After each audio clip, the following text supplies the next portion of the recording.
बिस्मिल्लाहिर्रहमानिर्रहीम। Today's topic of discussion is cell injury. तो cell injury को दो कैटेगरीज में डिवाइड करते हैं, reversible cell injury, irreversible cell injury.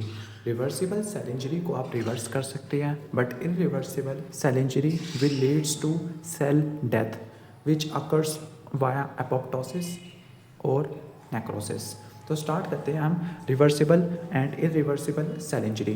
तो most important cause of cell injury is hypoxia, और जब हाइपोक्सिया होता है तो फिर एरोबिक मेटाबॉलिज्म काम करना बंद हो जाती है। जब ऑक्सीडेटिव फॉस्फोरिलेशन नहीं होगी तो एटीपी काम नहीं करेगा, एटीपी नहीं बनेगा। जब एटीपी नहीं बनेगा तो सेल के अंदर जो पंप्स होते हैं, sodium potassium ATPase pump, calcium वाले जो पंप होते हैं वो काम नहीं करेंगे। जब ये पंप काम नहीं करेंगे तो सोडियम और कैल्शियम सेल के अंदर एंटर होगा और वो अपने साथ पानी भी लेके आ जाएगा, जिसकी वजह से सेल की स्वेलिंग होगी।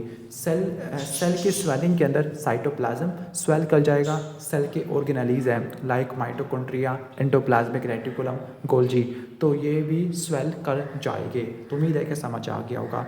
तो हाइपोक्सिया में क्या होता है कि ऑक्सीडेटिव फॉस्फोरिलेशन काम नहीं करेगी, एटीपी कम होगा।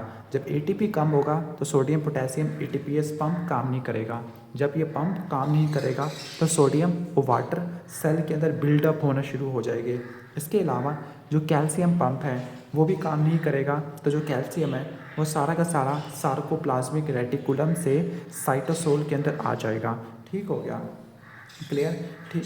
तो इन शॉर्ट जब हाइपोक्सिया होता है तो आप एनारोबिक ग्लाइकोलाइसिस की तरफ चले जाते हैं, और जब एनारोबिक ग्लाइकोलाइसिस होती है तो वहाँ से लैक्टिक एसिड प्रोड्यूस होता है। लैक्टिक एसिड जमा होगा तो पीएच कम हो जाएगी। जब पीएच कम हो जाएगी, this is called metabolic acidosis, high A9 cap metabolic acidosis. और जो एसिड होता है वो प्रोटीन्स को डीनेचर कर देगा और डीएनए को प्रेसिपिटेट कर देगा। This is the basic mechanism. Initially जो इंजरी होती है वो रिवर्सिबल इंजरी होती है, and the hallmark of reversible cell injury is the cellular swelling which is due to decrease activity of pump. जब सेल की स्वेलिंग होती है तो फिर क्या होगा, माइक्रोविलाई लॉस हो जाएंगे और मेम्ब्रेन में ब्लेबिंग आना शुरू हो जाएगी, मेम्ब्रेन में ब्लेब्स आना शुरू हो जाएंगे। क्लियर? इसके अलावा जो आपकी ऑर्गेनेलीज हैं वो भी स्वेल करना शुरू कर जाएगी। For example rough endoplasmic reticulum की जब स्वेलिंग होगी तो इससे राइबोसोम डिसोसिएट हो जाएंगे, और जब राइबोसोम डिसोसिएट हो जाएंगे तो फिर क्या होगा, प्रोटीन की सिंथेसिस कम हो जाएगी। इसके अलावा जो न्यूक्लियस है उसमें क्या होगा, क्रोमेटिन की क्लम्पिंग देखने को मिलती है, और जो फंक्शन है आपके सेल्स का वो कम हो जाता है।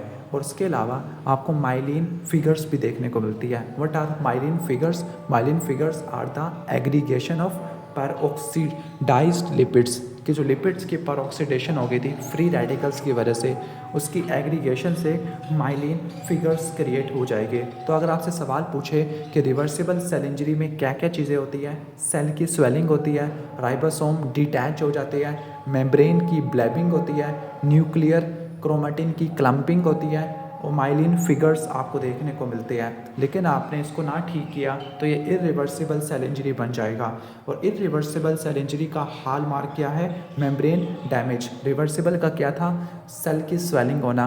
इरिवर्सिबल में जो प्लाज्मा मेम्ब्रेन है वो ब्रेक डाउन हो जाती है। जब प्लाज्मा मेम्ब्रेन टूटेगी तो सेल के अंदर जो एंजाइम्स हैं वो बाहर चले जाएंगे। फॉर एग्जांपल किसी को अगर एमआई हुआ है तो ट्रोपोनिन बाहर आ जाएगा।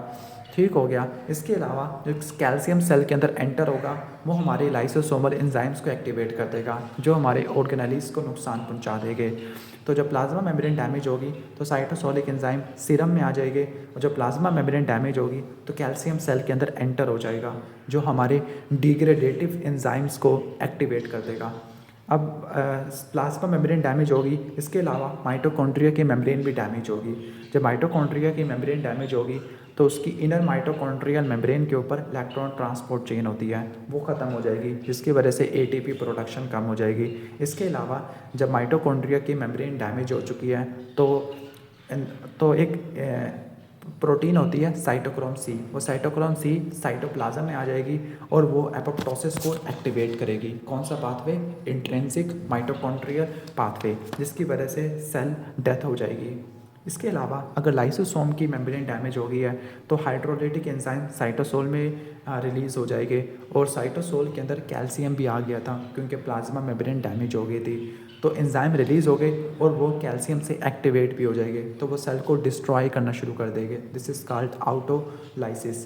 तो फिर एंड रिजल्ट क्या है, इरिवर्सिबल सेल इंजरी का, सेल डेथ आपको देखने को मिलेगी। तो अगर आपसे सवाल पूछे what are the hallmarks of irreversible cell injury, answer is membrane damage, जिसमें आपको लाइसोसोम रप्चर हो जाएगी, आउटोलाइसिस देखने को मिलेगी, प्लाज्मा मेम्ब्रेन डैमेज हो जाएगी, माइटोकॉन्ड्रियल परमिएबिलिटी बढ़ जाती है, न्यूक्लियर डीग्रेडेशन देखने को मिलेगी, इनिशियली न्यूक्लियर कंडेंसेशन होगी, दिस इज कॉल्ड पिकनोसिस, फिर न्यूक्लियस की फ्रेगमेंटेशन हो जाएगी bye endonucleases, this is called कैरियोरेक्सिस, और फिर न्यूक्लियस डिसॉल्व हो जाएगा, दिस इज कॉल्ड कैरियोलाइसिस। तो पिकनोसिस, कैरियोरेक्सिस, कैरियोलाइसिस ये आपको देखने को मिलती है, और लास्ट में माइटोकॉन्ड्रिया के अंदर एमार्फस डेंसिटीज़ भी देखने को मिलेगी।